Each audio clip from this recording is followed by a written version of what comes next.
पूर्व विधायक मास्टर मुजाहिद आलम ने ठाकुरगंज प्रखंड के अलग अलग पंचायतों का दौरा किया। लोगों से मुलाकात की। इस दौरान समाज सेवी मोहम्मद रफीक आलम के क्लिनिक पर पहुंचकर आगामी लोकसभा चुनाव को लेकर अहम चर्चा की गई। हालांकि रफीक आलम ने बताया कि मास्टर मुजाहिद आलम एक ऐसा नेता है, गरीब हो या अमीर, सभी आम जनता के साथ कंधे से कंधा मिलाकर जनता के साथ हमेशा तत्पर रहते हैं। क्योंकि मास्टर मुजाहिद आलम हमेशा लोगों के सेवा में रहते हैं, इसलिए कि विदेश में कार्य करने के दौरान सीमांचल के कई युवकों का निधन हुआ था। मुजाहिद आलम के पहल से उन युवाओं की डेड बॉडी को उनके परिवार तक पहुंचाने का काम किया गया था। फिलिस्तीन पर जो जुल्म इजराइल द्वारा ढाया जा रहा है, ये कोई पहली बात नहीं है। 1948 14 मई को इजराइल एक अलग मुल्क फिलिस्तीन अरब के खित्ते में वेस्टर्न पावर द्वारा जो है बनाया गया, और तब से लेके अब तक उनकी पूरी ज़मीन को लगातार कब्जा किया गया। अब फ़लस्तीन मात्र 12% ज़मीन पर जो है बच गया है।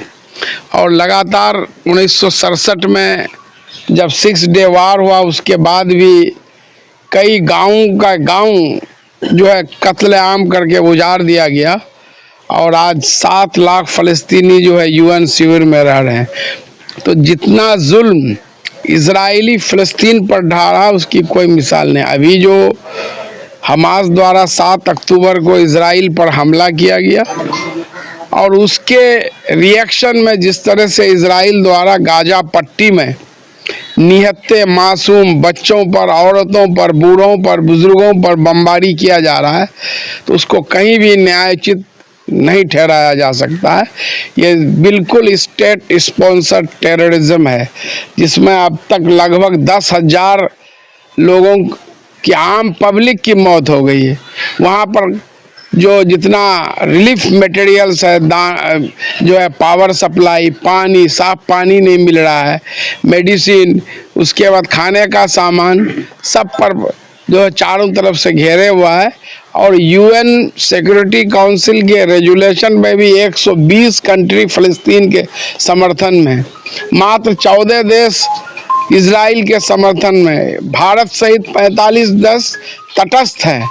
लेकिन उसके बावजूद भी जो है, जो वेस्टर्न पावर है, अमेरिका हो, जो है ब्रिटेन, जर्मनी, फ्रांस, ये लोग एक तरफा जो है सैन्य मदद कर, इजराइल को मदद कर जो फ़लस्तीनियों पर और जुल्म ढा रहे हैं। तो इसके खिलाफ सबको आवाज़ उठाने की ज़रूरत है। सर, दल्लेगांव पंचायत नदी कटाव से काफ़ी परेशान है। ठीक है, नदी कटाव के लिए जो सरकार, जब बाढ़ का वक्त होता है तो उसके तहत फ्लड फाइटिंग के तहत काम किया जाता है।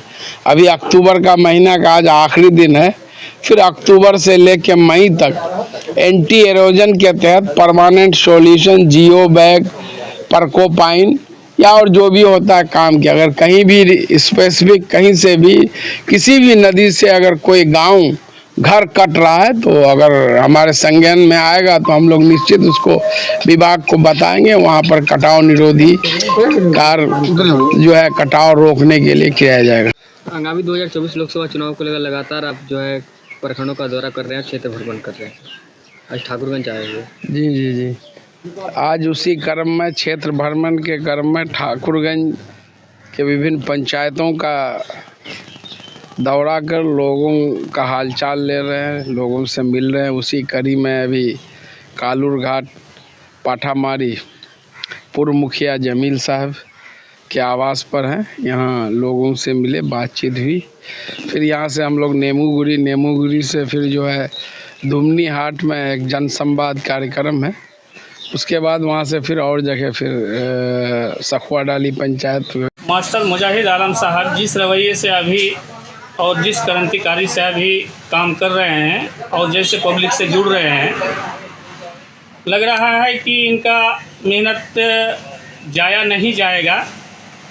और उम्मीद करते हैं कि आगामी लोकसभा चुनाव अगर इस तरह मेहनत जारी रखा और इस तरह से पब्लिक का सेवा करते गया, तो हमको लगता है कि वो सक्सेस हो जाएंगे। और मुझे पूर्ण भरोसा है कि ऐसा कर्मठ नेता का हमारे जनताओं को ज़रूरी भी है।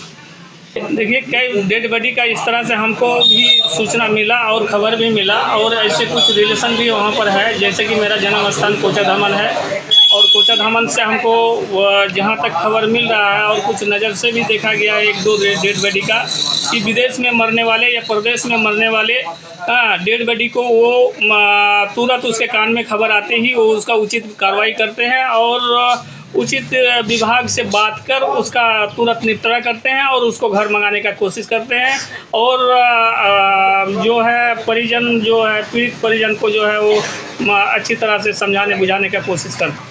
देखिए मास्टर मुजाहिद साहब से मैं जो अवगत कराया हमारे जन समस्याओं को, ये जन समस्या हम पर आए दिन बीत रहे हैं हम सभी जनताओं पर और इस विषय में जैसा कि ऐसे बिजली विभाग का जो ये मानव विकास जो है इस पर प्लस और जो बात है ये सब बात जो हमने मुजाहिद आलम के सामने रखा तो ये बहुत बड़ी बात है और इन पर नेताओं को विचार करना चाहिए और हम उम्मीद करते हैं कि हमारे मुजाहिद आलम साहब मानव कर्मियों पर विचार करेंगे और जो समस्या कटाव निरोधी वगैरह या फिर ग्रामीण समस्याओं से जो अवगत कराया गया इन समस्याओं पर वो काम करेंगे, ये हमको पूर्ण विश्वास है।